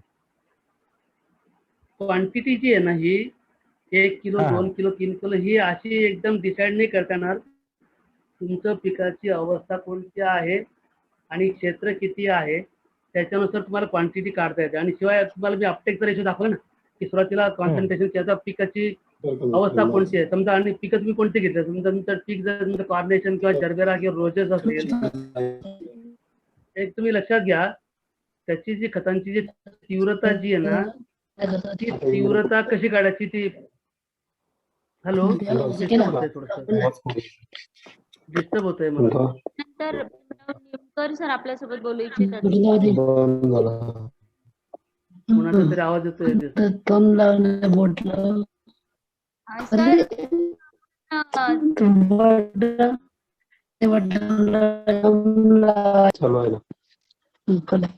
नेटवर्कचा प्रॉब्लेम आहे. बॉक्स मध्ये प्रश्न टाका. नेटवर्कचा प्रॉब्लेम आहे, त्यांना आवाज येत नाही. हो सर, त्यांच्याकडे नेटवर्क. सर हॅलो,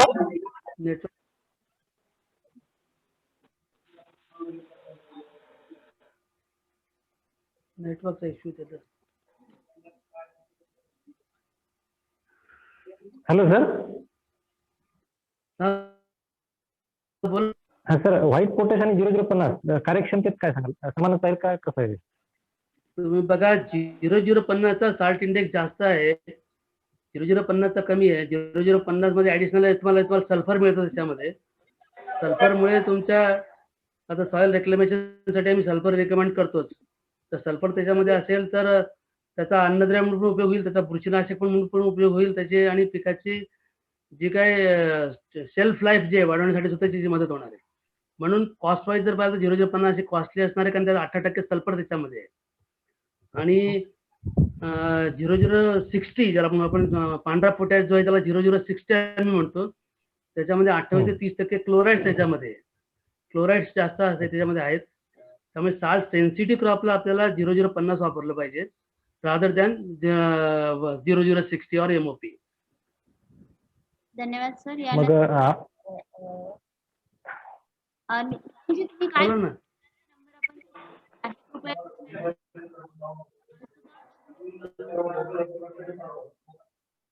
सर आवाज येत नाही हो बघा. मला येतो तुमचा आवाज.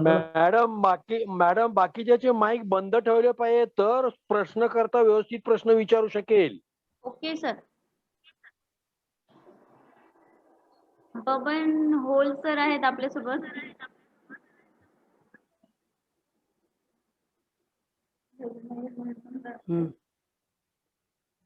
तर त्यांच्याकडे बहुतेक काही तांत्रिक अडचणींमुळे ते आपल्यासोबत जोडू शकत आहेत.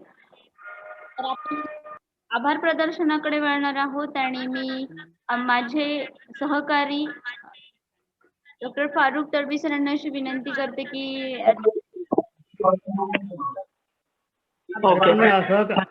अरे मॅडम दीपाली मॅडम, हा कार्यक्रम तर आपला आहे, आपला शेतकरी बंधूंसाठी, तर आभार कशासाठी? हा एक कार्यक्रमाची औपचारिकता आहे. आपण प्रत्येक कार्यक्रमाचं आभार प्रदर्शन यासाठी करत असतो की जे कोणी येतं, तुम्ही पण खूप बिझी मधून आम्हाला वेळ देता, अरे पण मार्गदर्शन करता. अरे पण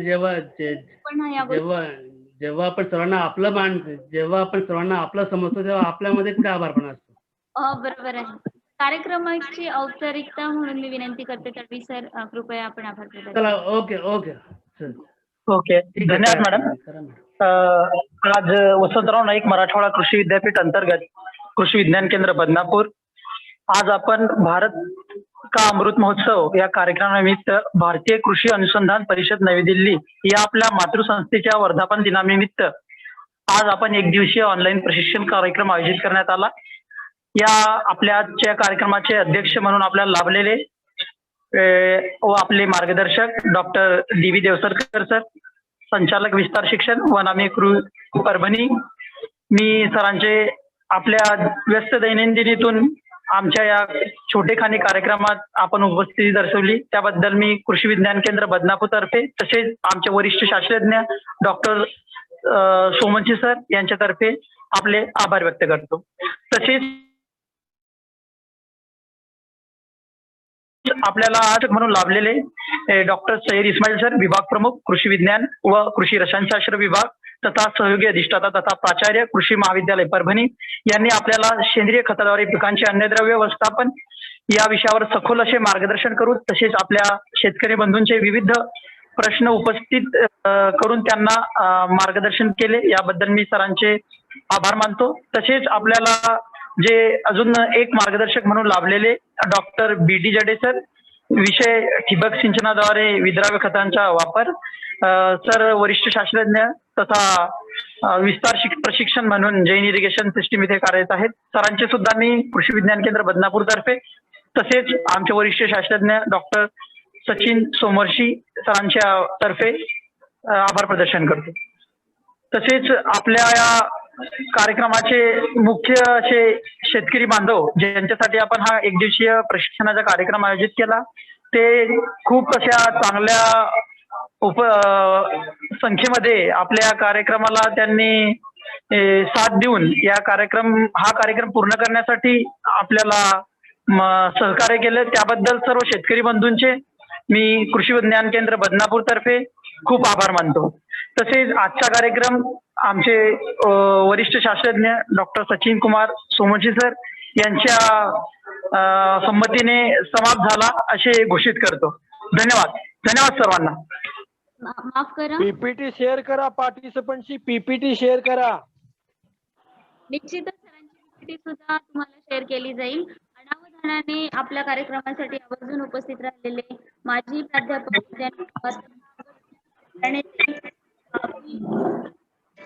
कापसे सर, तसेच कृषी तंत्रज्ञान माहिती केंद्र परभणी येथून सहभागी झालेले extension agronomist doctor Gajanan Gadade sir आणि उपस्थित सर्व, मला वाटतं डॉक्टर PDKV अकोला विद्यापीठाचे डॉक्टर पंचभाई सर सुद्धा आपल्यासोबत जोडले गेलेले आहेत. तर अनावधानाने जे कोणी राहिले असतील त्या उपस्थित सर्व शास्त्रज्ञांचे, कृषी मित्र मैत्रिणींचे, कृषी बंधू भगिनींचे पुनश्च एकदा कृषी विज्ञान केंद्र बदनापूर यांच्यातर्फे मनपूर्वक आभार मानते. सर्वांना एक आव्हान करते की आज जसं चांगली संख्येने तुम्ही सहभागी झालात, त्याच पद्धतीने आमचा शेतकरी शास्त्रज्ञ सुसंवाद हा देखील 20 तारखेला आपण आयोजित केलेला आहे आणि यासाठी 2 विषय आपण घेतलेले आहेत. एक आहे की खरीप हंगामामधील सद्यस्थितीतील पिकांचे व्यवस्थापन आणि यासाठी आपल्याला मार्गदर्शक म्हणून लाभणार आहे डॉक्टर S.B. पवार सर, सहयोगी संचालक संशोधन तथा कृषी विस्तार विद्यावेता, विभागीय कृषी विस्तार शिक्षण केंद्र औरंगाबाद येथून ते आपल्यासोबत संवाद साधणार आहेत. तर दुसरे आपल्याला आता जो खरीपामध्ये पाऊस पडत आहे आणि त्यामुळे जे किडींचं निमंत्रण पडत आहे यामध्ये, कारण बदललेल्या हवामानामुळे याविषयी खरीप हंगामातील प्रमुख पिकातील एकात्मिक कीड नियंत्रण याविषयी आपल्याला प्रमुख मार्गदर्शक लाभलेले आहेत डॉक्टर D.D. पटाईत सर, सहाय्यक प्राध्यापक कृषी तंत्रज्ञान माहिती केंद्र परभणी येथून आपल्यासोबत संवाद साधणार आहेत. तर आपल्याला विनम्र निवेदन की आपण अशाच संख्येने 20 तारखेला सुद्धा आमच्या कार्यक्रमामध्ये सहभागी व्हावं. धन्यवाद. धन्यवाद जडे सर. Thank you madam.